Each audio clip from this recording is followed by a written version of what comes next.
për rastet e korrupsionit në ekzekutiv dhe pastaj jemi drejtuar me disa kërkesa organeve të tjera legislative dhe ekzekutive, të cilat lidhen me angazhimin që ka marrë vendi ynë tashmë për të qenë pjesë e vendeve të Bashkimit Evropian, për të qenë pjesë e standardeve që zbatohen në vendet evropiane dhe për të dalë, si thua, asaj që kemi marrë përsipër luftës ndaj korrupsionit në krye. Ky ka qenë besoj se dhe shqetësimi juaj më i madh apo jo, që ju ka nxitur për të bërë këtë deklarat, këtë dokument, të cilët ja plotësohet edhe Këshillit e Mandateve në Kuvendin e Shqipërisë. Po patjetër, pjesa e kërkesës lidheshe me disa pikat, cilat, si që thashe, para ishte ndarja e pushteteve dhe largimi kryeministrit dhe qeverisë nga presionet që mund t'i ushtroheshin gjyqtarëve apo prokurorëve të posaçëm, një sulm që ka nisur prej ditësh dhe që na ka shqetësuar sigurisht të gjithëve. Së dyti, kemi të bëjmë me një tentativë nga reagimi në rrjetet sociale i kryeministrit përpara mbledhjes së Këshillit të Mandateve për të mbrojtur zëvendës kryeministren në detyrë me 83 mandatet që ka majoranca,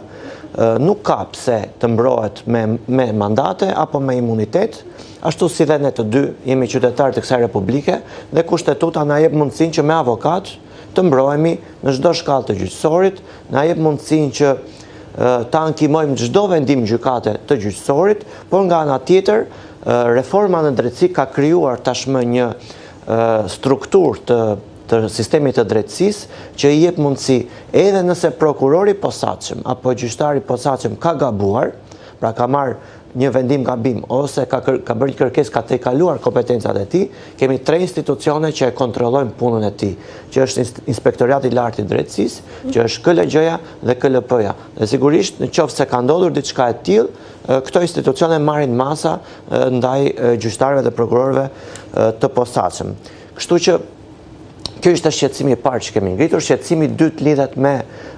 rolin e policisë së shtetit në aktualisht dhe përfshirjen e zyrtarëve të lartë të policisë së shtetit në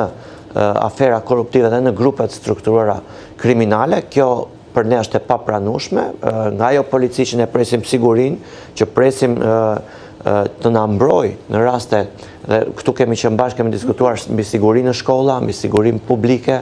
apo mbi incidente të ndryshme që kanë ndodhur, dhe ne nuk presim që të njëjtët njerëz që jemi përballur këtu në studio dalin si rrëmbyes të biznesmenëve për llogari të disa biznesmenëve të tjerë. Dhe sigurisht që jemi të shqetësuar dhe në deklarat shprehet shqetësimi ku nëpërmjet neglizhencës ndaj timsit, me ose pa dashje, është lejuar që të kalojnë kufirin persona në netim ose me mas nga spaku. Dhe këtu, ashtu siç e ka theksuar dhe kryetari i prokurisë së posaçme, kemi një polici jo bashkëpunuese ndaj organeve të hetimit penal dhe këtu sigurisht që i vështirësohet puna drejtësisë për të bërë si thua detyrën e saj. Ndërkohë që pa diskutim që punonjës policie të korruptuar mund të hasin në çdo vend të botës, por situata në Shqipëri duket më e rënduar apo jo? Tani kjo në çdo vend të botës, edhe kryeministri ka abuzuar me këtë, se thotë me gjeni një model që është kërkuar një rast i tillë për zëvendës kryeministren, dhe unë përpara se të vija tek ju, shfletova disa modele ku jo për të dalë pandehur, pra për një kërkesë si e pandehur, por për raste shumë sporadike. Në vitet 2012, në vitet 2021, 2 ministra gjerman kanë dhënë dorëheqjen sepse janë akuzuar për plagjatur në punimet e tyre doktorale. E njëjta gjë ka ndodhur në Hungari, e njëjta gjë ka ndodhur në Rumani me 2 ministra. Në Norvegji kishte ndodhur e njëjta dhe së fundmi në Austri, pra ministrat të qeverive dhe të kabinetit i japin dorëheqjen sepse pretendojnë se duke qëndruar në kabinet e bëjnë pjesë kabinetin me akuzën apo me ngarkesën që jep akuza nga një universitet publik i atij vendi, jo më nga një prokurori e posaçme, dhe prandaj ne kemi theksuar tek deklarata institucionin e dorëheqjes, si një institucion që i bën mirë vendit, që i bën mirë hetimit, ndarjes së pushteteve, po edhe këtyre tensioneve apo klimës tashmë që është krijuar dhe me të drejtë që shumë parti politike, grupime qytetare, kanë dalë dhe kërkojnë drejtësi dhe zbatim të parimeve të drejtësisë.